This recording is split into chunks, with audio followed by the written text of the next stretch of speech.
Chers amis Rev Tov, Beshem Hashem, Naaseh Venatzliach pour ce jeudi soir. Nous sommes aujourd'hui le 4 du mois de juin et le Kaf du mois de Sivan pour un cours très important puisque nous allons parler de la terre de nos ancêtres, inspiré bien sûr de la paracha de la semaine, les fameux explorateurs. Shur Be'ezrat Hashem Barach V'Talei Shmola, dédié pour l'élévation de l'âme de Hashem Atov Shnotav Baneimim Bashamayim, qui prie pour toute sa famille, Albert Saban Ben Chaloua, Alav Shalom, de la part de son épouse ainsi que de ses enfants, que Kadosh Baruch Hu les bénisse sur tout leur chemin et que le mérite du papa, du mari, Be'ezrat Hashem, prie pour eux, Min Hashamayim. Alors nous partons pour un cours profond et important qui s'appelle la terre de nos ancêtres, et ce n'est pas pour rien que la Torah va nous répéter sans fin, je dirais d'une certaine façon. Je vous ai noté quelques bonnes références sur le sujet, sur l'importance de vivre en Israël, même si le Rambam ne le cite pas explicitement dans les 613 mitzvot de la Torah, mais malgré tout la Torah nous en parle à maintes et maintes reprises. La terre d'Israël n'est pas une terre comme les autres. Dans la paracha de Acharemot, à la fin de cette paracha ainsi qu'à la fin de la paracha de Kedoshim, Akadosh Baruch Hu intervient en disant aux enfants d'Israël: faites attention à cette terre, ce n'est pas qu'un refuge pour les Juifs, c'est une terre où je vis moi-même. C'est la terre où réside le Créateur du monde et pour lequel, chaque fois que nous prendrons la décision comme Abraham, qui descendra en Égypte, les Chachamim nous disent: Dieu t'a dit d'aller en Israël et tu descends en Égypte, eh bien, Chayecha, que ta descendance aussi descendra en Égypte. Et cette terre est très particulière. Je me suis permis, avec amour, de vous noter quelques références, une dizaine de références dans la Bible, dans la Torah, si vous préférez, sur l'importance de vivre en Israël, comme l'écrit par contre le Ramban Nachmanide, qui lui le cite dans les 613 mitzvot de la Torah.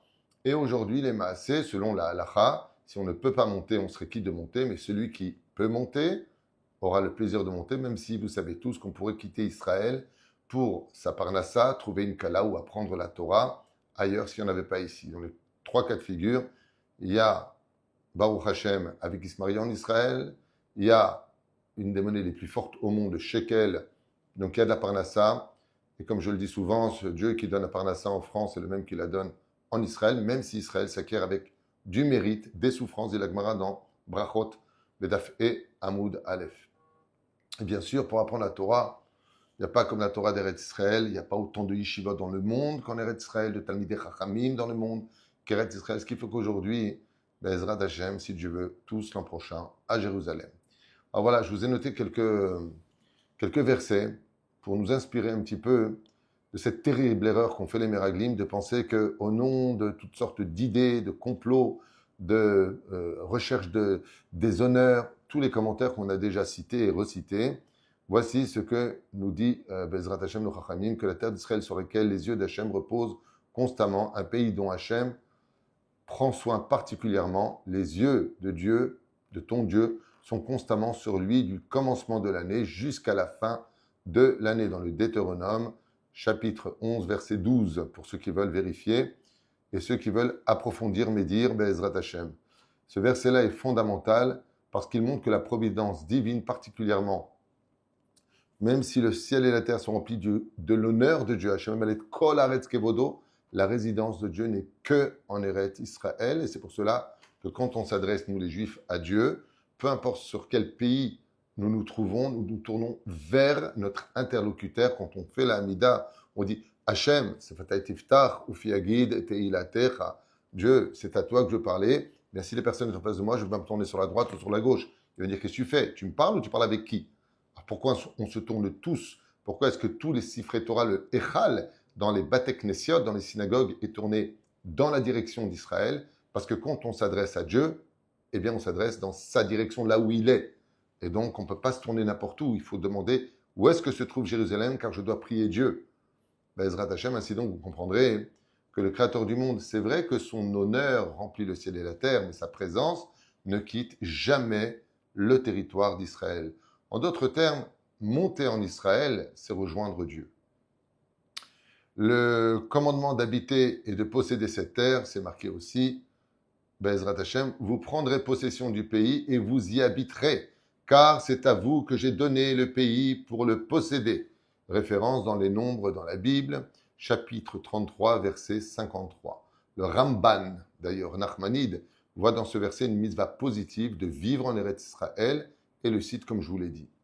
Ensuite, encore un verset, pour le meilleur de nos oreilles, le but de la sortie d'Égypte, disent les Chachamim, je vous ferai rentrer dans le pays que j'ai juré à Abraham, Yitzhak et Yaakov, à la terre de vos pères. C'est marqué dans l'Exode, chapitre 6, verset 8. La délivrance d'Égypte avait pour objectif l'entrée en terre d'Israël. Ce qui fait que toute l'histoire de l'Exode, c'est pour arriver en Israël en tant que nation. Ensuite, le désir de Moshe Rabbeinu. Laisse-moi donc passer et voir ce bon pays qui est de l'autre côté du Jourdain, dans cette bonne montagne qui est le Liban. C'est de là-bas que Moshe Rabbeinu, justement, a essayé de voir Eretz Israël dans le livre de Deutéronome, chapitre 3, verset 25. Comme c'est marqué, là-bas, même Moshe supplia d'entrer en Eretz Israël. On ne l'a pas vu supplier pour recevoir la Torah, on ne l'a pas vu supplier pour sortir d'Égypte, mais on l'a vu supplier, par contre, pour entrer en Eretz Israël à l'échelle individuelle, je parle. Okay? Encore un verset des plus merveilleux de notre Torah, la terre est la plus précieuse, comme ça dit Akadosh Baruch Hu, car, comme le dit la Gemara, le créateur du monde, quand il a créé tous les pays, comme par exemple la Thaïlande est un très beau pays au niveau des paysages, c'est magnifique, la France, la province, c'est très beau. Vous allez dans le Nevada, vous avez des paysages qui sont assez impressionnants. C'est là-bas d'ailleurs où ils ont fait croire qu'ils sont montés sur la Lune. Ils ont pris le Nevada, le désert du Nevada, pour faire croire qu'ils étaient sur la Lune. Selon certaines opinions, c'est ce que je pense aussi, mais ce n'est pas important, c'est juste une parenthèse. Mais je suis allé dans le Nevada, une fois d'ailleurs, et j'étais surpris de voir de si grandes plaines, si vastes, des déserts incroyables. Eh bien, le Créateur du monde nous dit que ce soit la plage et les océans, les montagnes, que ce soit les forêts, que ce soit tous les paysages exotiques que tu veux rencontrer, sache que Dieu a tout créé en Israël en plus petit. En plus petit, tout simplement. Car Akadosh Baruch Hu, car ton Dieu va te faire entrer dans un bon pays, un pays de torrents d'eau, de sources et de nappes jaillissant dans la vallée et dans la montagne. Référence, le livre des Deutéronome, chapitre 8, verset 7. La Torah nous décrit longuement les qualités uniques de ce pays qu'il faut mériter par la Torah et les mitzvot en tant que nation, car un roi ne peut pas être un roi s'il n'a pas une nation sur sa terre. C'est pour cela que notre Géoula ne dépend pas simplement d'être Shomer Shabbat, d'être Shomer Mitzvot, elle dépend du retour d'Israël sur sa terre, comme l'explique le Gaon de Vilna. Sixièmement, encore un verset pour le meilleur de nos oreilles, l'interdiction de mépriser la terre est si grave que tout celui qui dit du mal de la terre d'Israël se retire de l'assemblée d'Israël. Comme c'est marqué, ils méprisèrent le pays désirable et ne crurent pas en sa parole. On le retrouvera aussi dans le Télim 106, verset 24. Le roi David à la Shalom résume là-bas la faute des explorateurs, où on voit que le Créateur du monde est longanime pour l'idolâtrie, il pardonne toutes les fautes, mais tu dis du mal d'Eretz Israël, les Meraglim n'ont pas le droit à la tchouva, ils meurent dans des souffrances terribles, c'est la paracha de la semaine. Tout celui qui parle du mal de la terre d'Eretz Israël, les tsarines arabes, comme je l'ai expliqué hier soir, dans un shiur que j'ai fait, très court, shiur que j'ai fait à Natania, non, c'était avant-hier soir, pardon, que le Créateur du monde n'aime pas qu'on parle de sa terre. Vous savez, quand vous êtes invité dans une maison, une très belle maison, et qu'elle n'est pas à votre goût, par exemple, est-ce que vous comprendriez facilement que le propriétaire des lieux n'aimerait pas qu'on critique son salon, sa salle à manger, la table, la cuisine, les couleurs? Qu'est-ce qu'il va te dire? Oh, je t'ai pas demandé quoi que ce soit. Je t'ai simplement dit maintenant, tu dois, Bezrat Hashem, t'installer, je te reçois. Mais tu viens critiquer, j'aime pas ta chambre, j'aime pas ton salon. Qu'est-ce que va te répondre le propriétaire? Eh bien, va-t'en. C'est ce qui se passe. L'une des plus grandes valeurs de mériter la terre d'Eretz Israël, c'est de ne pas parler du mal d'elle. Ça ne te convient pas, c'est parce que tu recherches, ça t'angoisse, tu t'en sors pas, t'aimes pas, tais-toi, va-t'en. Prends tes valises et va ailleurs. Mais de critiquer, ne critique ni son peuple, ni sa terre. Si tu as le malheur de faire ceci, tu vas te créer un Tisha B'Av, qui n'en finira pas. C'est ce qui s'est passé pour les Miraglim, les explorateurs, et nous en payons le prix encore aujourd'hui en 2026 de cette année. J'espère qu'on n'aura pas jeûné, que la Géoula viendra avant. Le Chachamim, nos sages, voient dans ce verset l'amour même de la terre comme une vertu spirituelle, comme le dit le roi David dans son Teilim. Encore un verset, le serment de l'exil et du retour. Alors là-bas, dans Ézéchiel, chapitre 36, verset 24, je vous invite à aller voir, il y a marqué là-bas, « Je vous prendrai d'entre les nations, je vous rassemblerai de tous les pays, il parle de la fin des temps, ce que nous sommes en train de vivre, et je vous ramènerai sur votre terre. » Le retour en Israël est présenté comme une étape centrale de la délivrance. Et nos Chachamim rajouteront plus tard que pour ceux qui ne voudront pas monter en Israël, pour X raisons, alors, à l'image d'un berger qui voulait réunir son troupeau, beaucoup de moutons disaient non, on préfère rester là-bas car l'herbe est beaucoup plus verte. Et puis on est habitué, on a nos repères, on est bien. Mais le berger a dit, d'accord, voici 2000 ans que je vous laisse paître parmi les champs. Mais il serait temps de vous unir vis-à-vis de moi. Revenez vers moi. Et les moutons refusèrent d'écouter le berger. Alors le berger refusa de les protéger plus longtemps. Alors il envoya les loups. Et d'eux que les moutons virent l'antisémitisme mondial. Il y avait des loups partout qui voulaient leur nuire. Ils se sont vite précipités pour rejoindre le berger sur la terre d'Israël. Tout l'antisémitisme que nous vivons, comme c'est marqué dans le Zohar HaKadosh, Ve'ayona lo matza manoach. Et la colombe, c'est la Knesset Israël, c'est l'ensemble du peuple d'Israël, s'est demandé où est-ce qu'on peut poser nos pieds. On va au Canada, c'est un des pays les plus antisémites aujourd'hui. En Angleterre, il appartient déjà à l'islam. En France, on se retourne toutes les 2 secondes. Ou en Allemagne, en Espagne, qui crie à mort les Juifs, dans le monde entier les Juifs, aux États-Unis, une insécurité totale. En Grèce, qui est un pays qui a toujours été ami avec Israël, j'ai des amis qui sont en bateau, juste partis accoster une journée en Grèce, ils se sont fait complètement caillasser.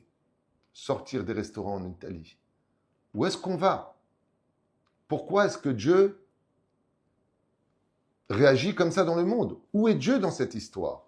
C'est ce que je vous explique. Quand le berger veut réunir son troupeau et que le troupeau dit « encore un peu bien », alors le créateur du monde dit « très bien, puisque vous ne voulez pas venir de vous-même petit à petit ». Bien sûr, je ne m'adresse pas à ceux qui veulent venir et qui ne peuvent pas. Je ne parle pas d'eux. Il y a des cas en malasot. Il y a des gens même que je connais qui ont interdit de venir en Israël. Il y en a d'autres qui sont divorcés. Les enfants, comment on fait? L'un ne permet pas, l'autre permet. Problème de maladie, problème d'argent, problème de langue, de métier. Je ne parle pas de ça. Je parle de celui qui peut. Parce que eux, le Mashiach viendra les chercher comme c'est un de ses rôles principaux au Mashiach. On attend le Mashiach. Mekabetz nitre amo Israël. La venue du Mashiach, c'est de réunir les enfants d'Israël sur la terre de nos ancêtres. Okay.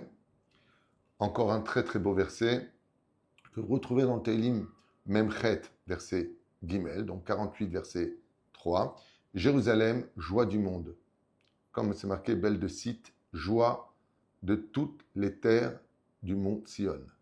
Akadosh Baruch Hu dit que la plus belle terre qu'il ait créée, celui qui a créé le monde, il n'y a pas plus beau au monde que la terre d'Eretz Israël. Rien n'est plus beau que cette terre. Alors pourquoi est-ce qu'on ne le voit pas avec nos yeux? Parce que si on a des fautes, on ne voit pas le Zabat Halav ou Dvash. Et s'il y a une chose de toutes les mitzvot de la Torah qui falsifie la valeur d'Eretz Israël, c'est quand on n'est pas Shomer Shabbat sur la terre d'Eretz Israël, surtout si on n'a pas d'union entre nous, si on ne se respecte pas les uns et les autres. La terre d'Israël commence à avoir un za'azoua, et malheureusement, au lieu de nous tenir en équilibre et en perfection sur cette terre où s'écoule le lait et le miel, elle peut faire écouler autre chose de rouge, comme vous l'avez compris. Ce n'est pas de moi, c'est un commentaire. Encore un, Bezrat Hashem, le commandement de rechercher la présence divine en Israël, c'est vers le c'est vers le lieu que choisira Hashem, votre Dieu, parmi toutes vos tribus, pour y aller résider et y faire résider son nom que je vous tournerai et que vous viendrez. C'est dans le Deutéronome, verset 5, chapitre 12. Ainsi donc, je relis ce verset-là. C'est vers le lieu que choisira Hachem, votre Dieu, parmi toutes vos tribus pour y faire résider son nom, que vous vous tournerez et que vous viendrez en Eretz Israël. Ainsi donc, une fois de plus dans la Torah, et je ne vous ai pas pris tous les prophètes, je ne vous ai pas pris tout le reste, ça durerait des heures ou sinon. Et la reine, toute personne qui habite en Eretz Israël ressemble à quelqu'un qui a enfin Dieu, comme le dit la Gemara dans Ktubot Kufyud Amud Bet en bas de la page. Oufren, habiter en Eretz Israël équivaut à toutes les mitzvot dans la Torah, comme c'est marqué dans le Sifri, dans la paracha de Re'e 80. Et peut-être que le verset aussi nous dit, mais peut-être, on peut dire que dans Ishayahu ou dans Isaïe, si vous préférez, dans le chapitre 3, verset 2, il est marqué Kimitzion titse Torah udvar Hashem Yerushalayim, que celui qui veut vraiment écouter la Torah de Dieu doit monter en Israël, car de Tzion sortira la Torah, la parole de Jérusalem. Et c'est pour cela que la terre d'Israël n'est donc pas seulement un lieu d'habitation, une alia, parce qu'on ne sait pas où aller, un refuge pour les Juifs. Non. Ce n'est pas seulement cela. Ce n'est pas le lieu où simplement vive le peuple d'Israël, si vous préférez. Mais par contre, selon la Torah, elle est le lieu choisi pour la révélation de la présence divine et l'accomplissement collectif d'un peuple dans la Torah et ses mitzvot, une réalisation qui se destine à être vécue en Israël. Et c'est pour cela que cette mission-là est si importante, parce que le Créateur du monde veut un peuple.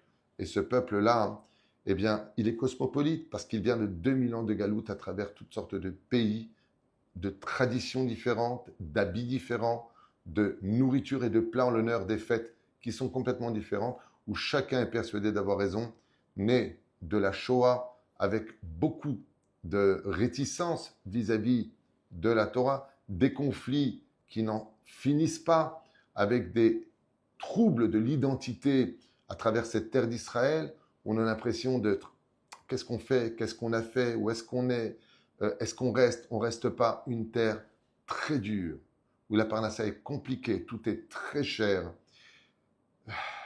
mais il fait tellement bon y vivre.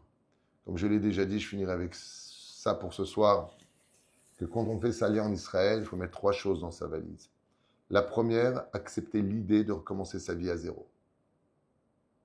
Ici, on recommence tout à zéro. 2, humilité. Ici, il n'y a pas de monsieur le grand, il n'y a pas de monsieur le petit. Ici, on est tous pareils. Ici, on retourne dans une situation où le flic qui va t'arrêter pour te demander ton permis de conduire, c'est un petit feuge. Ça peut être ton neveu, ça peut être ton cousin. On est une famille ici. Quand quelqu'un est blessé chez nous, on se sent tous concernés. On va prier pour lui.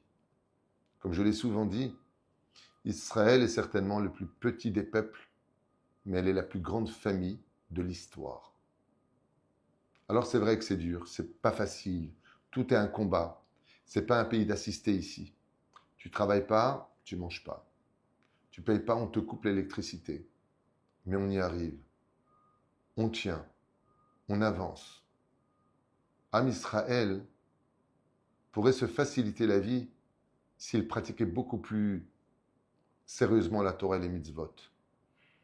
S'il y avait plus de monde dans les synagogues pour écouter les rabbanim, s'il y avait Bezrat Hashem plus d'amour et de compassion, plus d'humilité dans notre façon de parler, parce que notre âme est humble. Et puis surtout, qu'on n'oublie jamais que le but principal de la révélation d'Eretz Israël, c'est de dévoiler Hashem à travers la nature. La raison pour laquelle la fête de Purim est la plus haute des fêtes juives, selon beaucoup de commentateurs, c'est parce qu'il n'y a pas de miracle surnaturel dans Purim. Il n'y a que des rencontres hasardeuses où là-bas se cachent tous les scénarios du roi des rois, où le nom de Dieu n'apparaît même pas dans la Megillat Esther, parce qu'il est dans toutes les lettres, ou plutôt je dirais entre les lettres de la Megillat Esther. Il reste caché. Et Eretz Israël, c'est exactement ça.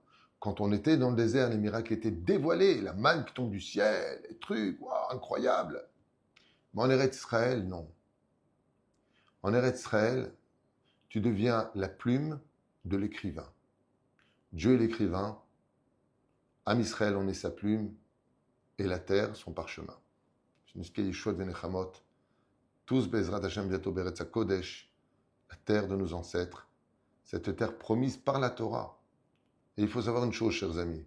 Si Dieu nous avait promis une autre terre, en Asie, en Afrique, en Europe ou ailleurs, et on aurait été là-bas, moi-même, je ne vis ici que pour la mitzvah d'y vivre. Que pour la mitzvah de vivre sur la terre proche de Dieu. Mais si Dieu me disait que c'est un territoire qui se trouve en plein océan, sur une île, je vivrai là-bas aussi. Là où veut que Dieu nous vivons, nous irons. Parce que nous, ce qu'on veut, c'est être proche de lui. Kol Tov, Erev Tov, Shabbat Shalom, Yeshuot Venechamot, que Dieu bénisse la famille qui nous a offert ce shiur Bezrat Hashem pour le meilleur de nos oreilles, pour l'élévation de Albert Saban, Ben Haloua, Alav Shalom.